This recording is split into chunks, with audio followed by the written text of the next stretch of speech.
Senator-elect Governor Nixon. That's a good way to start.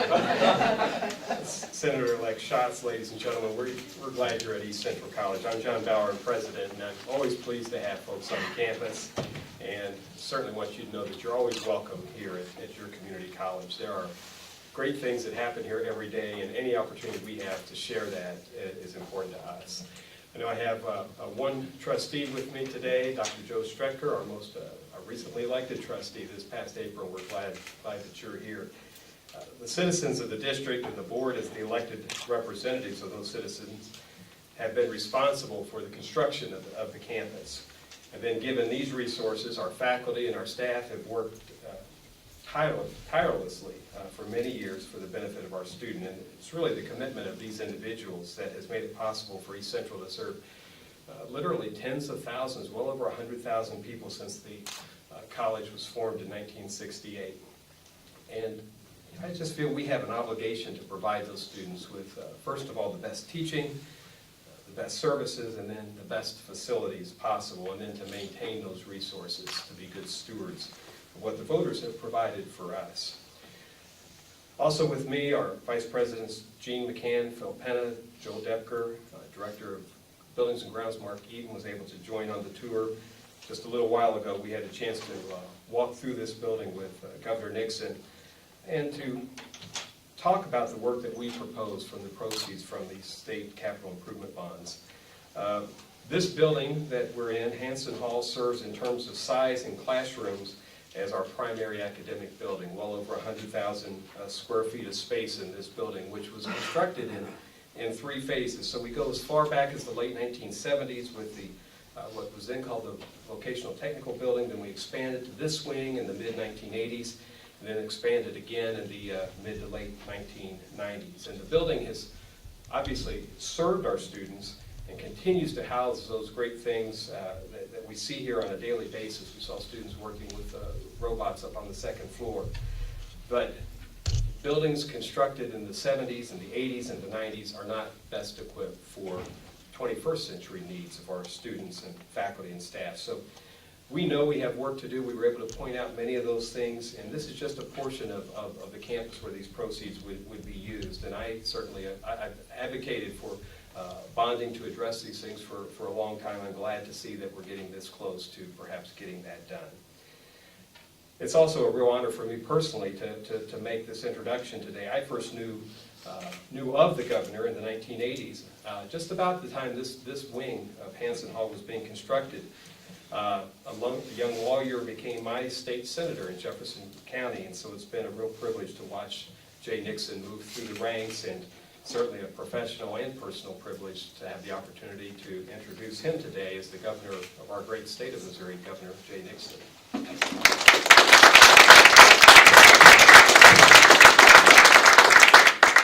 Thank you, Dr. Bauer. It's rare that you get the opportunity to analogize the erosion of a building at the same time frame as the erosion of your political career. We'll leave it to that. It's also nice to be with Senator-elect Schatz, and thank him for joining us, and we had a chance to tour and look at the facilities here. I'm really proud to be standing here with these leaders to talk about some shared values and shared priorities for moving our state forward. Now, here in our great state, we have a long and strong tradition of working together to balance our budget, protect Missouri's spotless AAA credit rating, while investing in the best economic development tool there is, education. It is these shared values that bring us to East Central College today. Over the past 6 years, we have worked hand in hand with higher education institutions like this one to make college more affordable for Missouri families. We've worked hard to make sure that we are providing opportunities out there.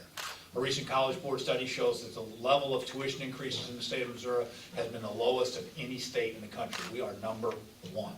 Now, on the fiscal side, at the same time we balance the budget, we paid down a little over $400 million in debt and maintained our spotless AAA credit rating. This budget belt tightening we've done together helped Missouri weather the recession better than most, but it also resulted in a backlog of needed repair and renovation projects at our higher education institutions and state buildings.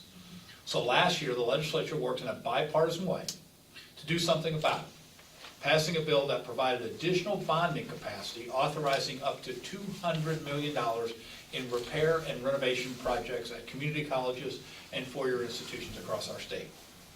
Providing additional bond capacity was an important first step towards addressing critical infrastructure needs at higher education campuses across Missouri. But there is still a little bit more work to do. To that end, I'm committed to working with the legislature to complete the strategic, fiscally responsible bond issuance that will pave the way for these long overdue investments in higher education in our state, including the more than $1.8 million in repair and renovation projects right here at East Central. Our economy is moving forward. Our AAA credit rating is intact. Interest rates are low. The time is now. So working with our higher education institutions, both four-year and two-year, we developed a methodology to allocate this funding on an equitable basis, which allows colleges and universities to prioritize their projects, which they have now done. We thank East Central for its prioritization, the same as the others around the state. We thought the best way to do this is look at how much money is available, divide it up in an equitable fashion, get it out there, but hear from the campuses about what their priorities were on maintenance and repair. That is something that the local schools have a much, much closer feel to what is needed than we could ever get in Jeff City. Many of these projects will improve facilities in the areas of science, math, engineering, technology, or STEM. These are high-demand fields requiring a lot of education that also have a lot of pay.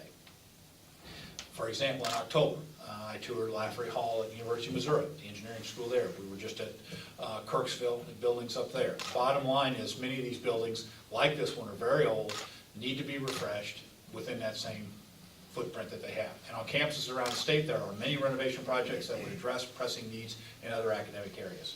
Here at East Central, university leadership has identified a number of worthy projects, including the much-needed upgrades here at Robert E. Hansen Hall, which we just toured. Home to several facilities for career and technical programs, as well as the performing arts. This facility has been an anchor building for the college since the late 1970s. But as we just saw, parts of this building are in need of renovation to meet the needs of students and faculty.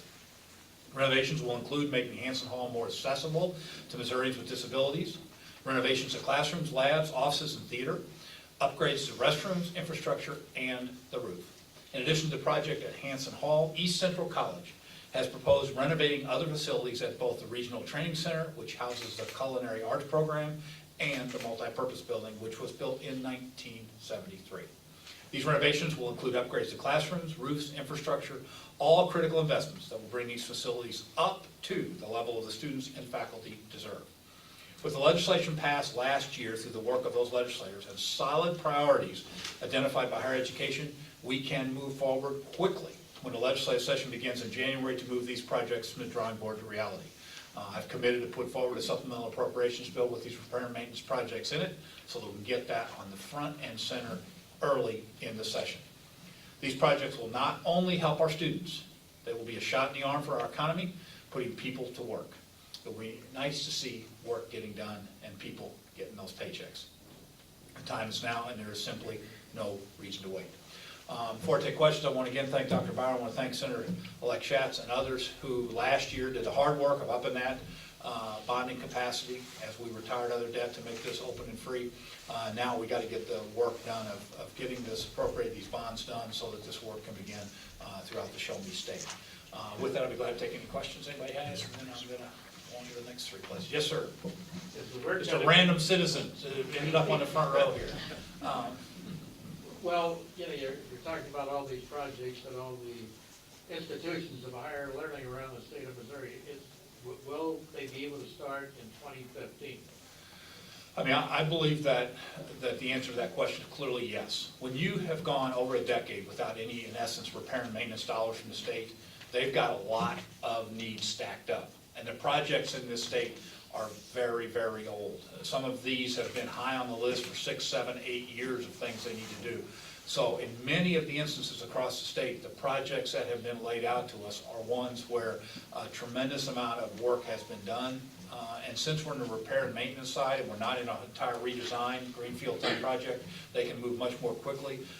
There are projects on every campus in the state. It's our hope that we're gonna be seeing progress on those. If we can get the measure through the legislature in a supplemental fashion, January, February, March, before spring break, it's our hope that within that year, you're gonna see real activity throughout the state. Anybody else? Yes, sir. You said that sometimes projects like this will just stay on the list for 6, 7, 8 years. How do you plan to act differently to get it done this year? I think there's two things that are different. First of all, the legislature last year upped for higher education the amount, the bonding capacity. Since we retired other debt, they reauthorized $200 million of that. The method we're trying to use to get this done is to agree with the institutions across both the 2-year and the 4-year as to a methodology, and then get the projects from the local level. So far, as I've traveled the state, we've had a great deal of buy-in from legislators in both parties in all regions of the state, and I'm hopeful that by cleaving off this repair and maintenance side of this, that will make it relatively non-controversial and get it moved in the front part of the session. So that's the strategy. Tactically, I'm moving around the state, sitting down with folks, and so far it's gone extremely well. Yes, ma'am? You talked about an investment in learning, and the A+ funding for the A+ scholarship has recently been reduced. I know that Potentially. potentially reduced. And Depends on, well, it depends on the number. It depends on the number of students that access it. can you talk about the future of that program and if it will be fully funded? Yeah, obviously it's a great program. I mean, I've worked very hard to make it basically ubiquitous in the state. Over 275 high schools have been added to the A+ program since I've been governor. We feel like having that ability to get that A+ scholarship at every high school in the state is a goal. We're now 99% of those schools have that. That's up from just only about, like I said, we added 263 schools since I've been governor to that. I think it's a great program and a great way for folks